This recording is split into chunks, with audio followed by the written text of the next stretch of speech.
Well. We're back here today because I read several books in the month of August.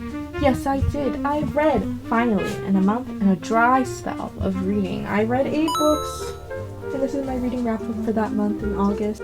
How did I spend my days, you were wondering? Reading more than I have in the entire year. Also because I've just been in an atrocious reading slump since January to essentially June, July. I hadn't really picked up a single book. Basically, I hadn't been reading any published or traditional fiction. I'd just been reading like manga, light novels, fanfics.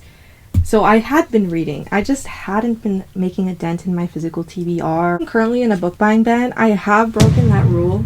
I have purchased these books. They're like light novels in manga or manhwa, and so I'm like, I think it's still fine. And also, it was secondhand, so I feel like I would have been doing a disservice in not purchasing it, because when am I gonna find these books for under $10?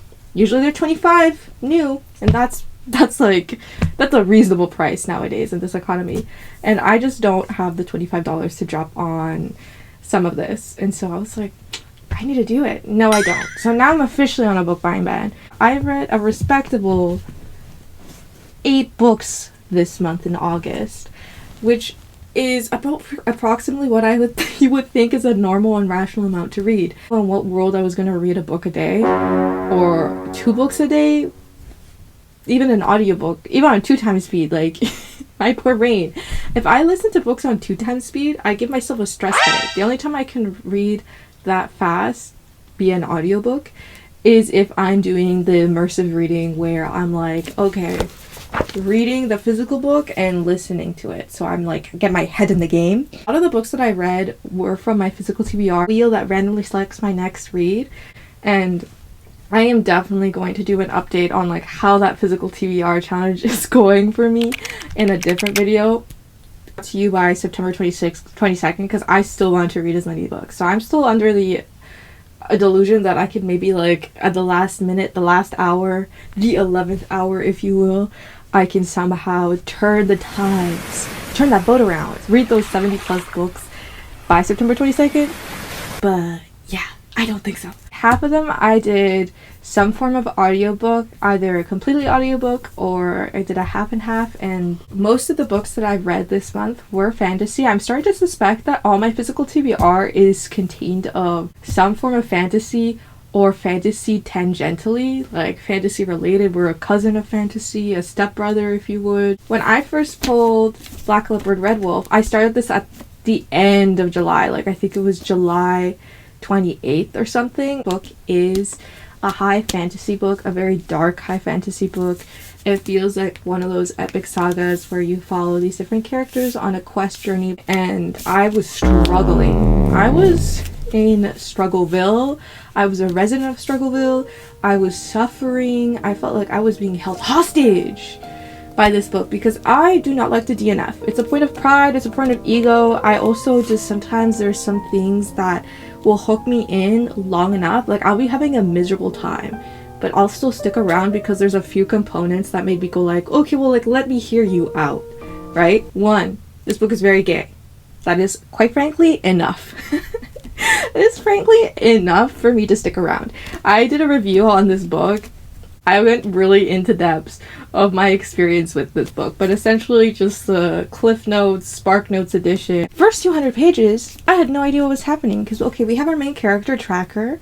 He is currently incarcerated and he's telling the person who is holding him captive these 6 different stories of his life, not in chronological order for the most part. The first 200 pages, I was like, what exactly is happening? This seems so miscellaneous and random, and it's frankly a little boring. There'll be like some moments of really interesting or witty dialogue or back and forth because Tracker is a pretty funny character. Very repetitive, just so many different characters that we meet, and truly like a huge enormous cast that I felt very overwhelming, but so many days just to get to 200 pages. It took me 4 or 5 days just to get to that point, and that was a really slow read. I was like, damn, I had to switch off and read a different book At the time, this was at the end of July. I switched to the audiobook, and then I was doing a listen through, but mostly an immersive read, and that really changed the game. I've been reading this book wrong. My inner monologue just didn't make the cut. It wasn't filled with the energy. It was just 100 times more funny and more captivating to read via the audiobook. But yeah, I just found this to be such a compelling read. After those first 200 pages, I know that's a hard sell, so I wouldn't really suggest or recommend this book. I think it's very weird. It is very graphic. These are all kind of like negative things, but I just say that this book really did such an interesting dynamic, and between the characters, between like how unreliable a story is, of like what is truth. This character who doesn't even know himself, can he give a truthful narration of the events that occurred that he had witnessed? What does he focus on or not focus on? Especially since if we compare, this is a trilogy, so the sequel is in the perspective of a different character, and her lifespan is great, like much greater than his is. So like the events that happened to him are on such like a micro in comparison to like her life, right? If someone has only lived like 30 years versus the 300 that you do, those 5 years that you two share together might not seem like such a big deal, or like in the pursuit of your own goals, especially if like the different hierarchies and dynamics, right? Like what, as well, to preserve yourself, will you hide from someone, or what do you wish to hide from because you can't face these truths yet for yourself? You're like in denial. I appreciated a lot the women in this book because I do feel like they're very complicated and nuanced, and like honestly all the characters could be said like you're kind of a jerk, you're kind of awful, but you're also amazing. Like if it's the nuance of how can someone hold great evil and great good in them, like that potential of humanity, how one person can be good and dear and loyal to you but can also be the worst enemy of someone else, or your worst enemy in that moment of great need will help you, right? Because your goals align. It was a beautiful story. It made me cry. I don't know if I can recommend this to someone, but it is a long read. It's 600 pages. Do not be fooled like I was with this spine, because I thought it was like, oh, this isn't too bad. When I first pulled this, I was like, it's okay. No, it's a long read. It's a book that I would say, like, you know what? If you find yourself sensitive to specific topics like sexual assault, or just like heavy amounts of violence, then I would not recommend reading this book. I'd say like be careful, or if you are sensitive and you still are very curious, because this is worth a read, I'd say like definitely just spoil yourself for some of this information. Like read the warnings, bare minimum for everybody, but also just like, you know what, sometimes you don't need to like have a surprise. Like don't be like me, don't like be like, oh, I want everything to be surprised. No, sometimes things don't need to be surprised, and just give yourself a bit of a warning before going into it, because yeah, it's not an easy read. Dark high fantasy, very gay, very, very interesting book. So yeah, that was book 1 of August. Now the next book was House of Hunger, another physical TBR. Wheel picks my book. This, look at that, that was short. I thought I was gonna finish this faster than I did. Spoiler alert, it took me like 4 days to read this, even though it was a really quick read. I think this is also a dark book. This is a gothic dark romance on the verging of erotic horror more than the actual romance. It is sapphic, so honestly I was going on like a bit of a queer month this month. I was like, yes, LGBT+ book. Oh, yeah. I was very excited about that. I was like, oh, you know what, that's actually really great, because I also like did not read the summary. I just knew it was about vampires, mostly because yeah, House of Hunger kind of says it all. Like sometimes the cover definitely gives away what the book is about, and I love that. But this book was a bit, like, not underwhelming is the correct word, but it was really whelming. I think that I've come to realize that I do like, as much as I complained about how long Black Leopard Red Wolf was, I would prefer it over a short read, especially if the short read doesn't fall under literary fiction or a short story collection sort of situation, because I feel like there wasn't enough time to actually delve in and really feel those moments of horror to elongate these scenes or like kind of create this sense of despair. I think that definitely there are sensitive topics that are explored. The themes are really interesting about like family, abuse, the dynamics between power, and also what does it mean ownership over people, right? Like thinking of like, do you have identity in a work that promises your entire self to another person, violations of privacy, very, very interesting things. I just felt like this book had interesting ideas, but the actual execution didn't hit with me. They didn't land very much. I think it was just, again, a very whelming book. It was 3 out of 5 stars. I was more excited that I finished it than actually reading it. Basic a little synopsis of this book is that Marion lives with her brother who is addicted to certain substances, and she has like an abusive relationship to him but still feels beholden to taking care of him because they have been orphaned very young, and he had done some things to help protect them and to make sure that they had the money to be able to feed themselves and to have a place to stay. And now she is, I think, like 19 or 20, and she works as a maid for middle class older woman. And then she sees in the marriage section of the newspaper that there is a job listing for a blood maid. And a blood maid is someone who is beholden to one of the lords and ladies of the north, who essentially bleeds for this person and feeds them for whatever reason. And in exchange for this like blood that they give to these lords and ladies, they will be housed and kept in luxury. And so Marion, who is sick of living in poverty and sick of the life that she has been forced to in the same drudgery, she wants more for her life than the simple provincial life. And so against basically everyone's advice to her, of her like best friend, of her brother, she leaves a very traumatic way and goes to the north, takes the night train and goes to the north to become a blood maid and service this lady, a countess, that is the lady of the House of Hunger, as one of her blood maids. And so when she gets there, she kind of like gets a lay of the land, that there's like a very interesting and weird dynamic. She starts to find specific things in her room of the past blood maids. And so not everything obviously seems like it is. It's like this promise of luxury comes at a very great cost, a very great personal and physical cost. But Marion finds herself more and more entrenched with the countess. I forgot her name. It was a while ago. I read this at the beginning of the month. But yeah, so it's like, this is an interesting book at its concept. I just did not think it hit with me. I think it was definitely felt a little younger, even though it was explicit. I wouldn't say like this is a YA book. I think this is probably new adult.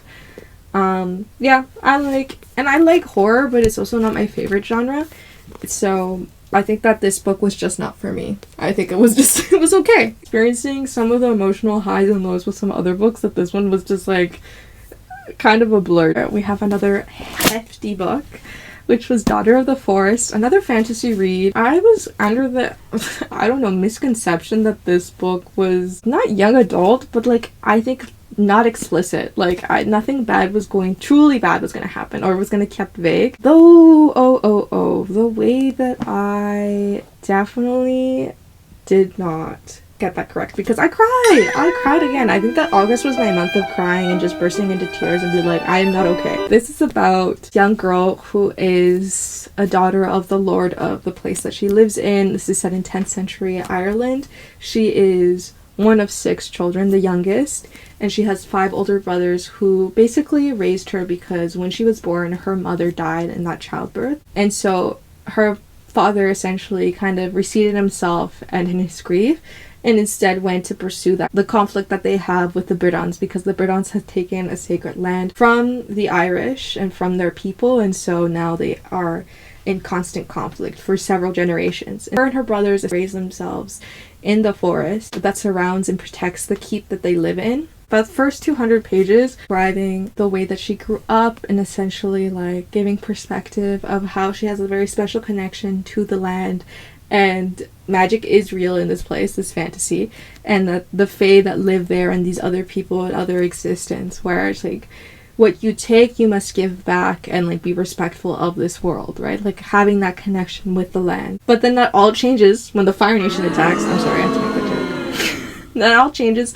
when her lord father gets kind of ensorcelled by this lady. He ends up marrying her, and then what happens is that she wants to basically destabilize his keep. When her brothers and her try to fight back against this lady who has ensorcelled her father, they end up being thwarted, and her brothers had been cast in a curse, forces them to be in this swan form and can only be human for one night twice a year, the summer equinox and the winter solstice. Saoirse, the main character, she was able to escape from this curse, and so when she had come contact to one of the ladies of the forest, she told her, it's like, you must follow these specific conditions, and if you do this specific task without breaking the conditions, that your brothers will be free of these curse, and then things will right themselves. She has to make 7 shirts from the specific plant, has basically thistle and burns your hand, and put those shirts on her brother and their swan forms one after the other. But during that time that she's making those shirts, she's not allowed to speak or tell of anyone her tale of what happened. You're just kind of following her and how the people that she meets, perseverance in the face of hopelessness, of having hope and staying on to task, of like loyalty to the ones that you love, to make sure that you do not lose faith, even though it feels like you have failed or you are in, everything is lost in that moment. And it was just such a beautiful story. I think there was this like romance too between her and someone else, and just like these different dynamics of like, I think it was such a beautiful exploration of love, of the different types of love that you can have of one of your parents, of like, of the forest, of this land, the place that you live in, and then also of her brothers, and then the man that she falls in love with who loves her. I highly recommend. I think this is such like a classic example of fantasy in like the early 2000s, like late 90s, early 2000s, and it was definitely recommend. Very good. I do think it's like does suffer from the it repeats information to highlight how important it is, and I was like, I heard you the first time. You definitely didn't need to tell me that second time, because I heard you the first time. Now, my next read was a collection of short stories. This one is Shut Up You're Pretty. I love this. This is such a beautiful and like moody, emotional story. I feel like this is kind of a perfect winter read, following one character in several different points of her life. Just an exploration of like womanhood, identity, what it means to be queer, like how to love and how to be loved, to accept that. Also contextualizing yourself in this world. Who you are based off your parents, who you are based off your upbringing, who you are based off society, and who you are to the people who see you and interact with you. How you learn to love based off how people love you. It leads to toxic or vicious cycle, inevitable because of how these circumstances have led you there. A book about growing up and learning to love oneself and learning how to love someone. It was so good. I don't know what else to say about it. I think it's like one of those reads that's short, like I don't want to give too much away, but it was one of those short reads that was very poignant. It doesn't need a lot of pages to get its point across. I gave that I think like 4 out of 5 stars. It was very good. My next one was Tom Lake. I love this book. This was a very slow read. I think I just prefer slow reads in the summer. Focus on character and exactly like a character of who you are. It's like defining yourself in the world, defining yourself to yourself, like introspection, thinking about what it means to be good or try to be good or to be kind to oneself, right? Loving and to be loved. All these different things of who you are and like how do you tell your story, right? It's like what do you almost tell people and what do you tell yourself and what do you edit out? And I think this was one of those like perfect examples of that, where you have this mother who is quarantining with her husband and her 3 daughters who are in their 20s, and they are currently quarantining at their cherry farm. The mother gets asked of this very big deal thing that has been kind of casting a shadow throughout her life since her young daughters have found out that once upon a time she dated a very, very famous actor. And mind you, he wasn't famous when she first was dating him, but like imagine watching a movie like this movie star, and then your dad walks into the room and is like, "Hey, did you know that your mom dated him?" Okay. How are you gonna just randomly drop that lore, right? These young daughters hadn't understood exactly like who their mother was. They knew that she once acted when she was very young, when she was their age. They hated that movie star, and that's like such an edited and flattened retelling of her life. This is literary fiction. It does not have a plot. It's all just vibes.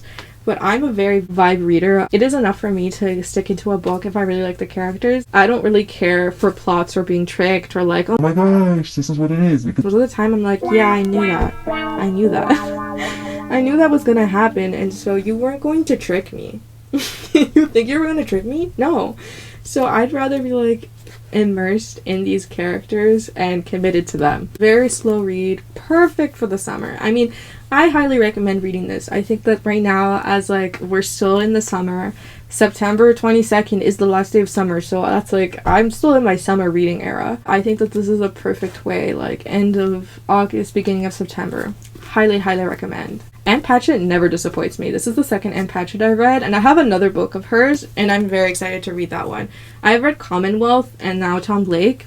Highly, highly recommend. But if you're not, like, into slow books, yeah, you're gonna be like, oh, what's gonna happen? Nothing, bro. Like, it's about a mom and her own identities of being a mother, but also being an actress, but being a cherry farmer, and being a wife, but then also just, like, being all these different things, having done all these different things. I think it was just a great example of exploring identity. I've been reading a lot of different books about identity, and they've just been great reads. 5 stars. Now we're kind of winding down. I had listened to the audiobook of Funeral Songs for Dying Girls. Yes. This is a YA speculative fiction book. The cute summary of this is girl who lives at cemetery falls in love with a ghost. This is another queer book. I thought that this was incredibly funny because don't read the summaries. I don't know what any of these books are about when I start reading them. And you're like, Why do you buy them? well, one, usually they're secondhand. I bought this at my public library, and it was $1. Yeah, I'm picking this up. This is a YA speculative fiction book. It is queer, and the author is Indigenous. Follow this young girl who's 16, and essentially, like, she lives at a cemetery where her father works, and her father has been grieving for the majority of her life because her mother had died when she was really young. I can't quite remember if it was at childbirth, again, like Daughter of the Forest, or if she died when she was very young, one or the other. But the father has receded into himself and into his grief, and so she lives in a very lonely world with just her and her best friend. All of this starts to happen is the conflict of her father telling her that they can't afford to live at the cemetery anymore due to budget cuts, and they have to leave and find somewhere else to live. And obviously this is a great shock to her because she feels like this is her home. That summer, she is somewhat in love or has a crush on her best friend, Jack. And so she tries to, like, make a move on him, but he, like, rejects her in the most foul way possible. It was so nasty. I was, like, cringing. I was like, oh my gosh, this is so well written, but I'm like, ooh. Yikes.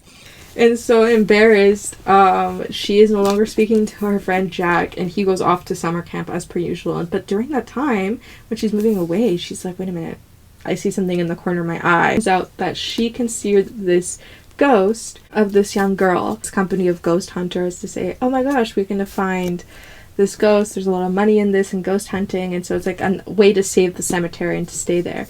But she starts to realize that she can't use this ghost because she starts to actually get to know her on a personal level of like, well, this isn't just like a random spirit or like an amusement park feature of a spectacle to be made. And she starts to fall in love with the ghost. It's incredible. It's like such a moody, funny, sarcastic read. It's like honestly the epitome of teenage angst and snark. She's a very funny and endearing character. She's just like, I love an angry girl. I love an angry girl and I love an angry woman. Just someone who's just so angry with the world. And this is that book. But yeah, it's a pretty short read and I highly recommend. I did really enjoy the audiobook of this. And yeah, I read this while I was trying to do a readathon. That readathon flopped, by the way. But yeah, this was a 4-star read for me. The second to last book. So we're finally getting into the finals. I brought this book from my library, and so I don't currently have it, but I will own that book. Mind you, I will purchase it because it's so good. It's a high fantasy book.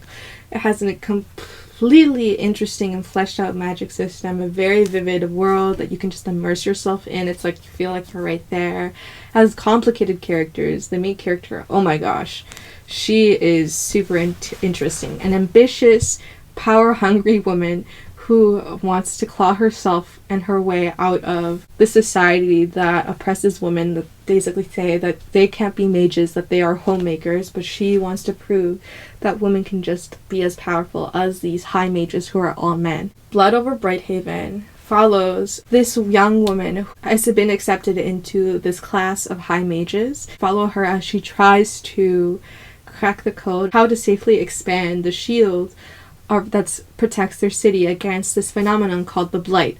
The Blight is this phenomenon of lightning that strikes people and disintegrates them into like a bloody mess. And we had seen as our other character that we get to know, who at the very beginning, I feel like this book really sucker punches you, because I was like, how am I so deeply invested on these characters? I'm only grieving characters, and we're only like one chapter in. Other characters, who, oh my gosh, I can't remember anybody's name, mind you. Where's my phone when I need it? I can't remember, so I'll like put the names here, and because I remember his name was like Tamil. His name is Tamil, but what was her name? Image Freerin? No, that's the anime. I can't remember. I'm so sorry to this woman. I really enjoyed it. I just read so many different things during that time. Just like it's all a blur. But anyways, and so we follow this high mage, but Tamil, part of a people who live outside of the city and who have been persecuted by this blight and have been basically like, it's decimated his people, his culture, and the only place that they can protect it, because the blight doesn't target the city, is in Brighthaven, right? But it's a treacherous journey to make it past, because they have to make a run across the ice towards the city, and during that time when he was running, he had 40 different members of his clan. It was just the last of them. Only him and his niece made it, and he had claimed her as a daughter because they would have thrown the young girl, who was just a baby, outside the gates to be basically left for dead. And so we kind of leave it off. That's the first chapter where we find him. He made it to the city, even though his sister's husband, all the different members of this clan died except for him and his young niece. And so that ends, and then we switch on to our main character's perspective, point of view. And I'm like, well, what happened to him? He works as a janitor at this university, at this, like, place where all the high mages reconvene and study and do their academia, where they are academics. And because there is misogyny, once our main character, she is accepted with a lot of different conditions. She's like once every 10 years that a woman can be allowed into this society of high mages, and so they're like, your system can be that janitor of the second-class citizen. To the people of Brighthaven, they're second-class citizens. They very much treated as barbarians who are barely literate, mostly by design, mostly if not by all design, and their ways of being is backwards. Their culture is backwards, that they're promiscuous, and basically every single stereotype and negative stereotype you can think, they are seen to it. Barely worthy of dignity in the eyes of the real citizens of Brighthaven. And so he has been assigned as her assistant, and they like start to form this relationship, and he teaches him magic, but like he has his own history and knowledge of magic, but obviously he has different names for it.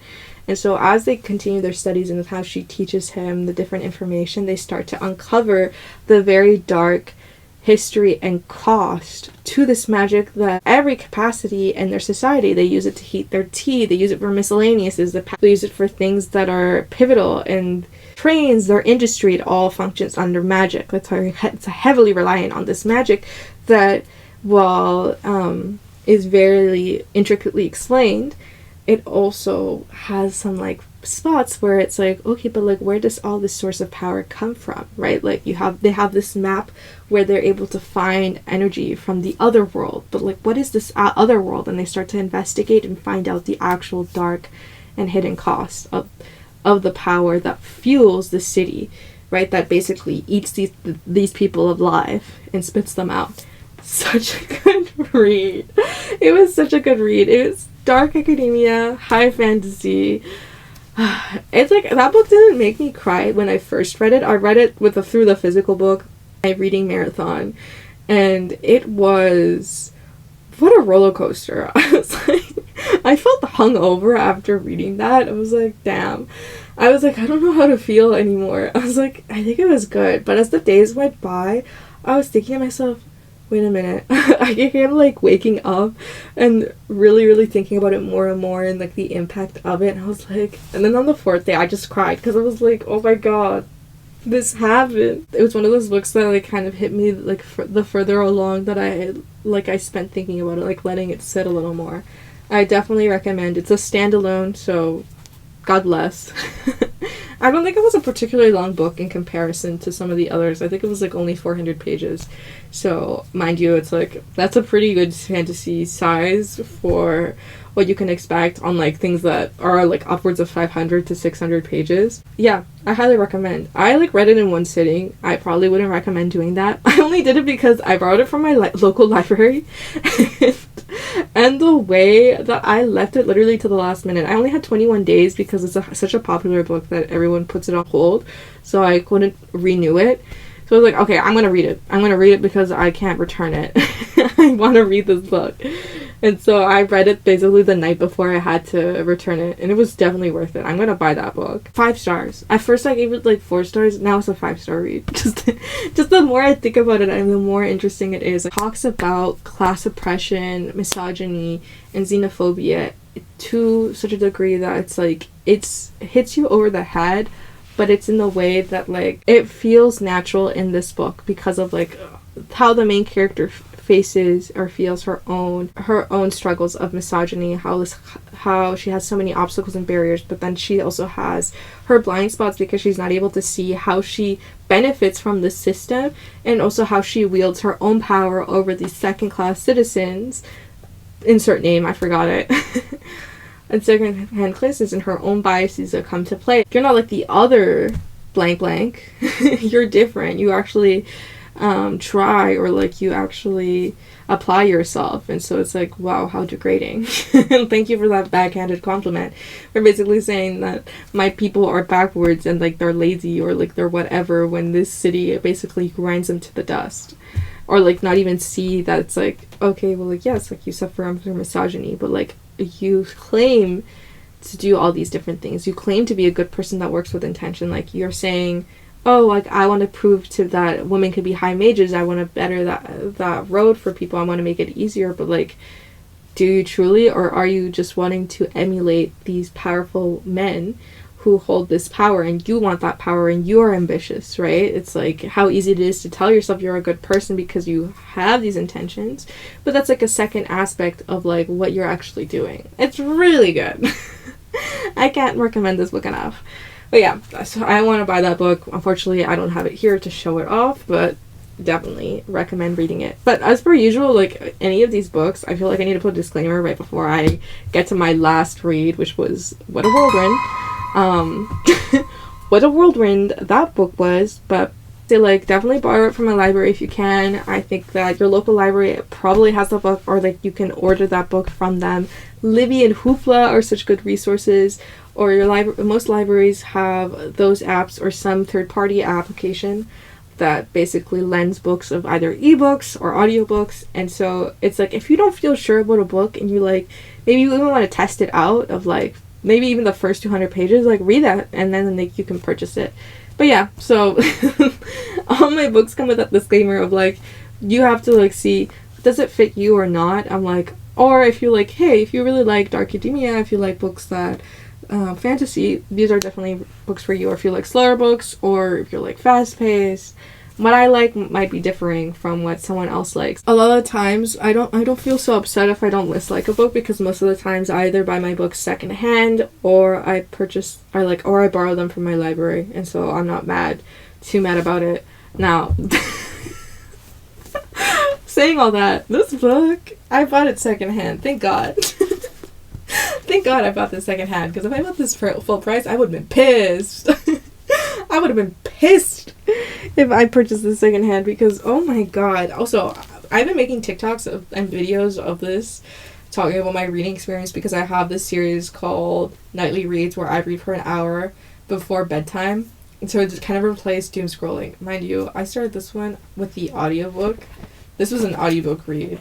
I love how I bookmarked like I read in that. No, I did not. I was doing kind of an immersive read at one point, but then I switched off to just audiobook because I was like, enough. The audiobook I cannot recommend. It's so bad. It's so bad. The voices were... I don't want to hate on some artists, but they were bad, dude. I don't know if it's also just like the script itself or their performances. I just didn't believe it. I will make a different video going into depth with all my grievances of this book. I had just been calling this book by the wrong name. There is a book in this series called Twisted Hate, but this book is called Twisted Love. I've been calling this book Twisted Hate this entire time because I hate this book. I hated my experience. Can I give this negative stars? This was 1. The 1 star it earned was because sometimes it was ironically funny. But beyond that, it's like a new adult dark romance. I didn't realize it was a dark romance, but I didn't understand what the dark aspect was. I guess there were some elements of the fact that he was stalking her, that he constantly has her watched. Like she's literally living under a surveillance state of him.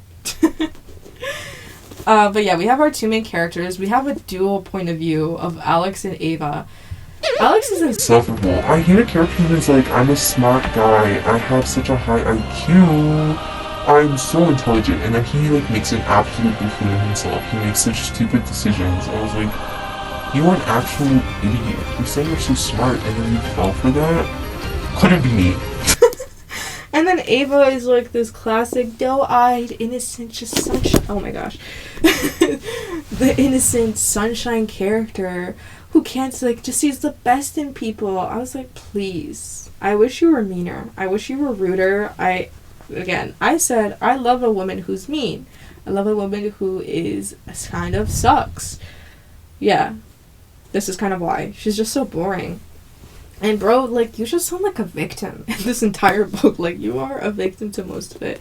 Your brother, honestly, at first I was like, wow, how smothering? But then at the end of the day, I was like, you know what? I prefer him. I was like, apparently the brother gets a book, and I might continue, mostly because I'm just curious. Sometimes curiosity is enough. Like, I hated this experience. Let me continue reading more.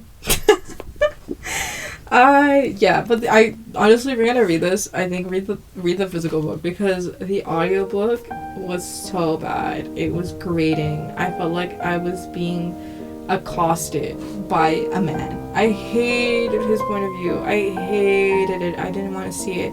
I felt like his justifications were made worse. Honestly, I would have preferred not knowing what his reasonings were or what he was thinking. I prefer just being like, I'll just accept your wild behavior, because it's like, okay, well, like, if she's into it. Sometimes she wasn't into it, and I was like, okay, well, if you don't like being here, why the hell would I like what's happening to you?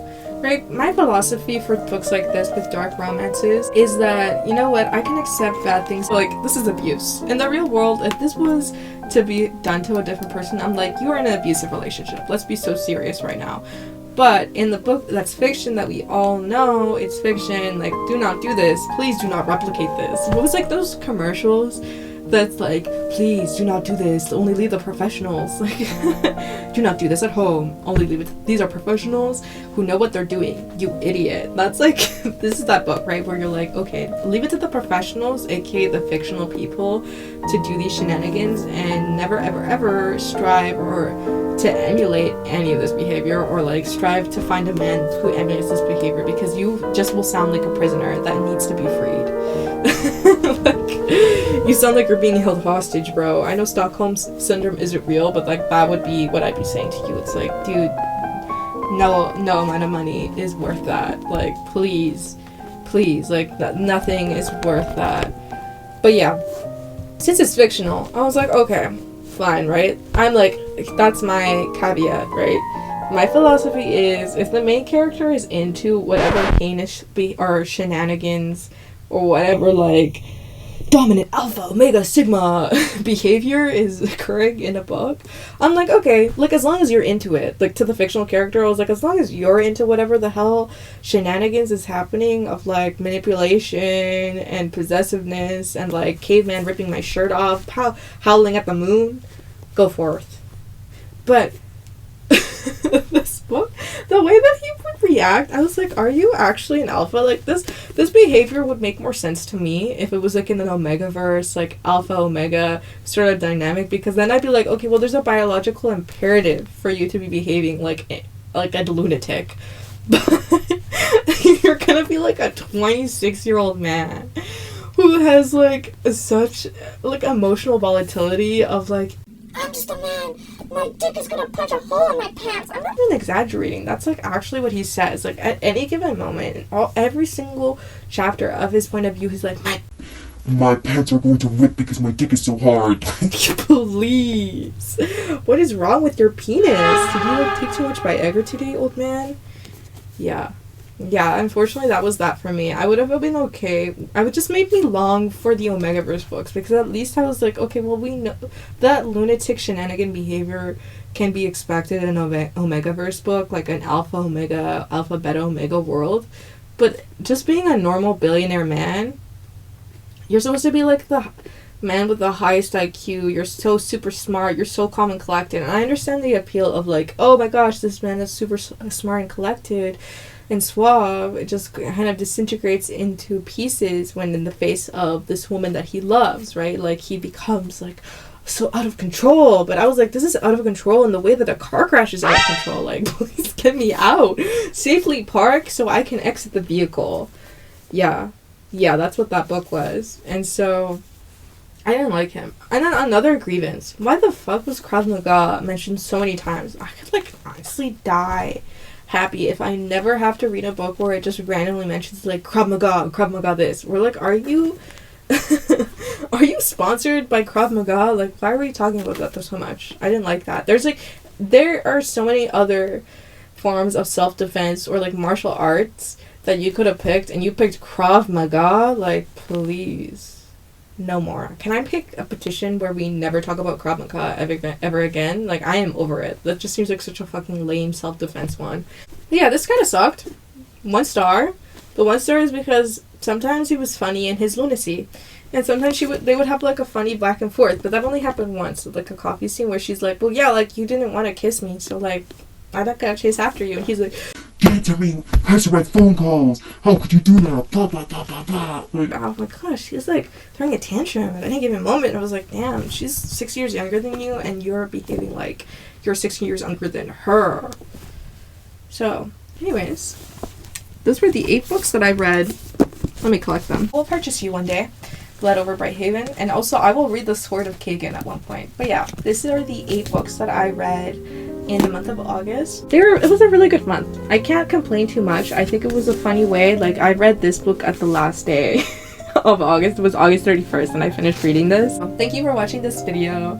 This was kind of a very all over the place review, but I really do enjoy reading and I do enjoy talking about this. If you have read any of these books and like you either loved or hated it, leave me a comment, because I do definitely like to talk to people who have differing perspectives, because I was like, yeah, like I understand there is a market for this. I definitely was the market when I was like 13 or 14, but I'm no longer in that market. I do like dark romance, but I don't like when men behaved in certain ways. I don't like Twisted Love. I don't like when men behave like they're like in roid rage constantly. Like, why? This was a really fun month for me on reading. The gay agenda will persevere, and hopefully I will be able to at least keep up the 8 books to read this month, September, if not a little more. I'm manifesting. I want to read more books this month. Smash that like button, smash that subscribe button so much if you really did enjoy this video. If you loved any of these books, let me know. If you hated them, also let me know. So see you on the next one.